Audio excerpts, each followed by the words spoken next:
உலகெலாம் உணர்ந்த ஓதற்கரியவன் நிலவுலாவிய நீர்மலி வேணியன் அலகில் சோதியன் அம்பலத்தாடுவான் மலசிலம்படி வாழ்த்தி வணங்குவோம்.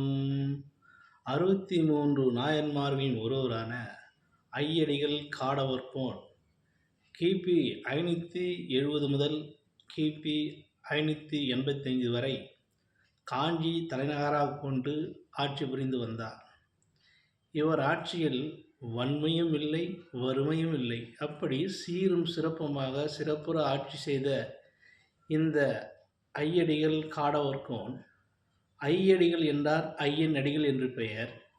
காடவர்கோன் என்பது அவர் மரபு வழியை சார்ந்தவராக இருக்கக்கூடியவர். அதாவது அவர் மரபு வழியில் இருக்க வன்னியகுல சத்திரிய வம்சத்தை சார்ந்தவராக இருக்கக்கூடியவராக விளங்கினார். இவர் வீரத்திலும் தீரத்திலும் விளங்கினார். கல்வியிலும் கேள்வியிலும் மிக சிறப்புற இருந்தார்.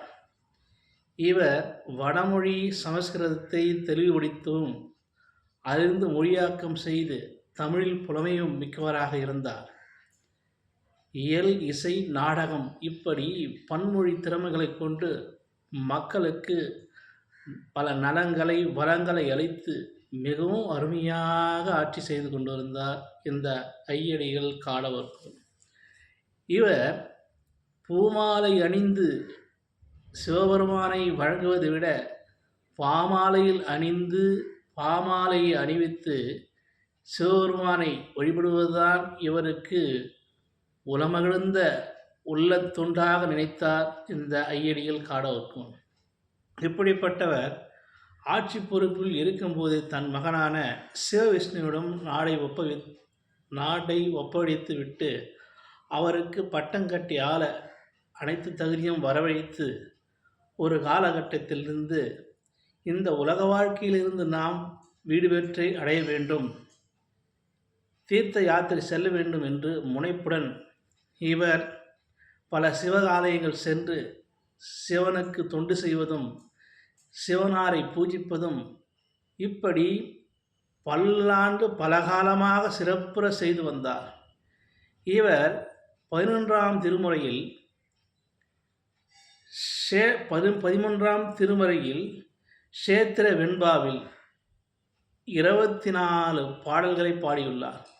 அப்படி பாடிய பாடல்கள் இன்று வரையில் முத்தையப்பாக இருக்கிறது. அன்பு நண்பர்களே, இவருடைய குரு பூஜை என்னவென்றால் ஐப்பசி மாதம் மூல நட்சத்திரமாகும். ஆவது ஐயன் திருவள்ளுவர் சொல்வதைப் போல பற்றுக பற்றற்றான் பற்றினை அப்பற்றை பற்றுக பற்று விடற்கு என்றார் ஐயன் திருவள்ளுவர். பற்றில்லாததான இறைவனது பற்றினை மட்டுமே பற்றுக, உலகப்பற்றுகளை விடுவதற்காக அதனையே எப்போதும் விடாமல் பற்றி கொள்ள வேண்டும் என்பதே திருவள்ளுவரின் வாக்கு. பற்றில்லாதன் மீது பற்று வைத்து அவன் பற்றையே நாம் பாதங்களை கமலங்களை வணங்கி வாழ வேண்டும் என்பதே இந்த ஐயனடிகள் சில காலம் வாழ்ந்து தொண்டாற்றி சிவபதம் அடைந்தார். இவர் 63 நாயன்மார்கள் வரிசையில் இவர் வருகிறார் என்பதை உங்களோடு பகிர்ந்து கொண்டு விடைபெறுகிறேன். நன்றி, வணக்கம், அன்பு நண்பர்களே.